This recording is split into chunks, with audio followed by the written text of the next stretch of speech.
Some may say that anime sucks, but I believe such a judgment has been misled by the fandom, whom are supposed to be a solid representation of the work of fiction. Basically, it's not anime that sucks, it is the fandom which suck. So when people claim that anime not only sucks, but is demonic, I immediately apply the same logic, as explained. Naruto as a series has been beaten up a lot by the internet, but this loud consensus comes from a blatant misunderstanding. These people do not understand Naruto the series. Its main focus is love and hatred, friendship and loneliness. However, as I have been trying to explain these concepts to certain people who do not understand Naruto, I noticed something rather sinister among these people. Some of them not only do not understand Naruto, they also do not want to understand the series. Because when I tried explaining the motivations behind certain characters and how love is what ultimately rescued them from darkness, they heavily insisted that love had nothing to do with it.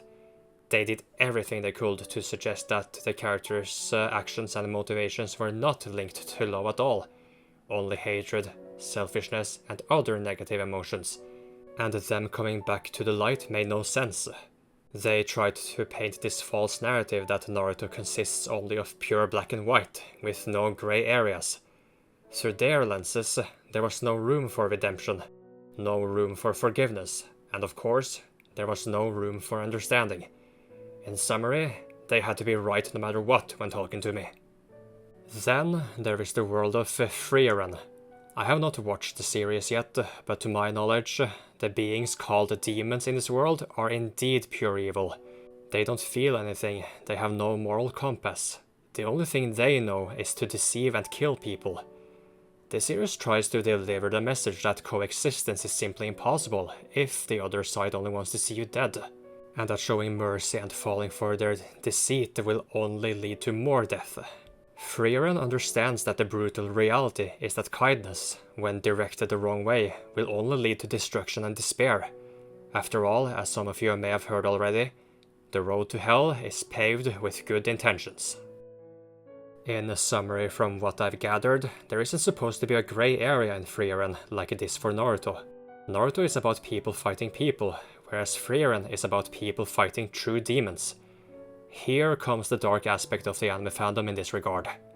There are people who will insist that the demons in Frieren are not evil, only misunderstood and discriminated against, even though the author doesn't present clear evidence of it being the case.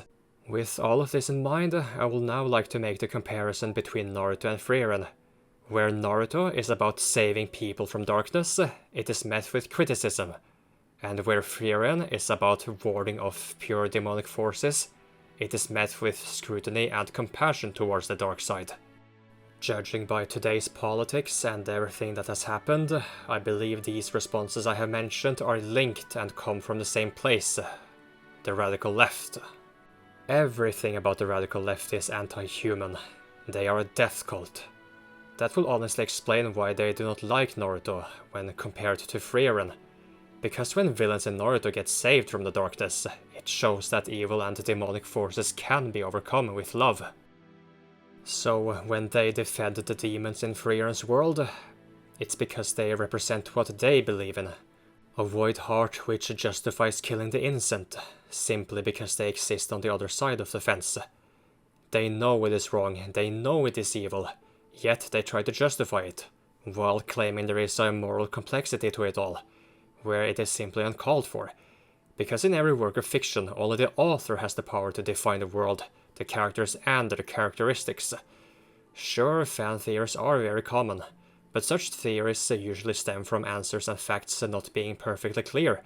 It's not uncommon for fictional works to present vague and unclear elements which are heavily up for interpretation, at least until the author decides to clarify everything, if ever at all. All of this is also linked to a typical and prevalent trait among the radical left: relativism. The substitution of objective reality with their own subjective opinion. The reason relativism is so dangerously deadly is that the people holding such views wish to force it upon other people. I think that is why anime and fiction attracts so many radical leftists. Like the parasites they are, they will latch onto another person's work, another person's message, and twist it into their own. And of course, force others to accept it, even the author of said work. On a societal level, their rejection of reality is certain to lead to death and destruction. And what exactly is it that the demons and Frieren want? And what is it that most characters in the Naruto desire, both heroes and villains? Until I am proven wrong, then it would appear we have demons in human flesh. I'm not entirely sure why they place themselves on the left side of the political spectrum, but it would appear that even demons search for a place they may belong. But possessing such human emotion, are they truly like the demons in Frieren's world? Another thing to always keep in mind, it's very easy to show kindness and compassion when it is someone else who has to bear the risk of having a knife in their back. But why is it such an easy thing? I will let you fill in the blanks for me.